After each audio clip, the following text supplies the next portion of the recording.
This last video for lesson 2.4 on factoring polynomial expressions, we're going to use factoring to solve some polynomial equations. While it might not be the most efficient way to solve equations, it is a method that works on occasion, so we'll show you how this works. Solve the equations, it says. All right, well, I'm going to set my equation equal to 0, which it already is, and then I'm going to factor the polynomial any way possible. Well, this one's got 4 terms, so I'm going to assume that the grouping method works here. At least that's what I'm going to try first. So I'll factor, greatest common factor of the first pair is going to be x squared, which leaves me with x plus 3 on the inside. And then I want to have x plus 3 left over, so it looks like I can take out a negative 2 from the second pair. Then it'll leave me with x plus 3. Because I have x plus 3 in both parentheses, I know it's one of my factors. Factor out that common binomial of x plus 3. The other binomial factor will be x squared minus 2.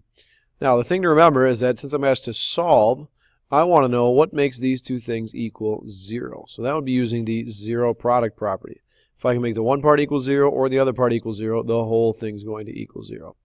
So, that being the case, I can look at this one and say, okay, negative 3 is the number that makes this binomial equal 0. That's pretty simple.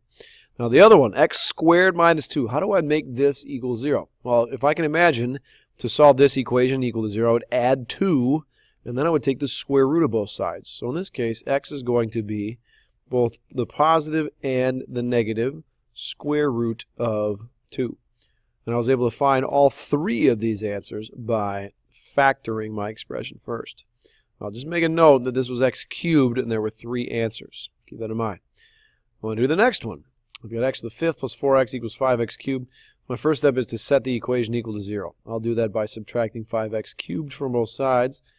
And I'll have something like this.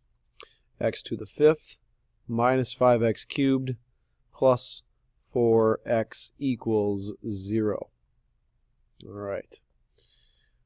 Now, I mentioned over here I had 3 answers, 1, 2, 3, and it was an x cubed. So if you keep that in mind, this is x to the 5th. We might be looking for as many as 5 answers to this equation. How much fun is that?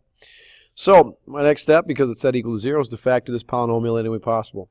A GCF factored out might be in order here because x goes into all these. So I'll take out an x, which leaves me with x to the 4th minus 5x squared plus 4. Now I notice that the trinomial that's left inside the parentheses is quadratic in its form because I have a square here, or a variable here, which is x squared, and the square of that variable right here, x to the 4th.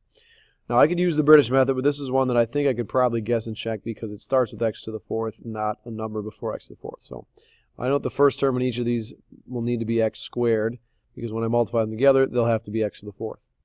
So then I look for factors of positive 4 that add up to negative 5. Well, that would be negative 4 and negative 1. So if you think about what would happen if I FOILed this, I'd have x to the 4th minus x squared minus 4x squared, which would be negative 5x squared, and plus 4 at the end. I'll put the x in front because I still have that. Now this equals 0. Now I could factor this even further if I wanted to because I notice that this is a difference of squares pattern. And oh, guess what? This is a difference of squares pattern too. So this can be factored into x plus 2 times x minus 2. And my other one, using the difference of squares pattern, would be factored into x plus 1, x minus 1. And I don't forget the fact that I had an x at the beginning of this expression right here. So bring that down. He's part of the answer too. Here's all the factors of that big polynomial we started with. Now this all equals 0. So the zero product property tells me that if any of these equals 0, the whole thing equals 0. All right, let's make them each equal 0. First of all, for the x, it's all by itself. The number that I can plug in there that would make it equal 0 would be 0. Right here, I could plug in negative 2. Right here, I could plug in positive 2. Right here, I could plug in negative 1. And for the final one, I could plug in positive 1. Look at that. 1, 2, 3, 4, 5 answers. What a glorious thing. Now, some of you might be looking at this and saying, well, couldn't I have come up with those answers, plus or minus 2 and plus or minus 1 back here? And yes, you absolutely could. If you notice that positive and negative 2 are the solutions to this equation and positive and negative 1 are the solutions to that equation, it could save you the time of using the difference of squares pattern and factoring it fully. So whenever you can find the answers, we're good to go. And this one happened to have 5 of them. Pretty exciting deal. So that's solving polynomial equations by factoring.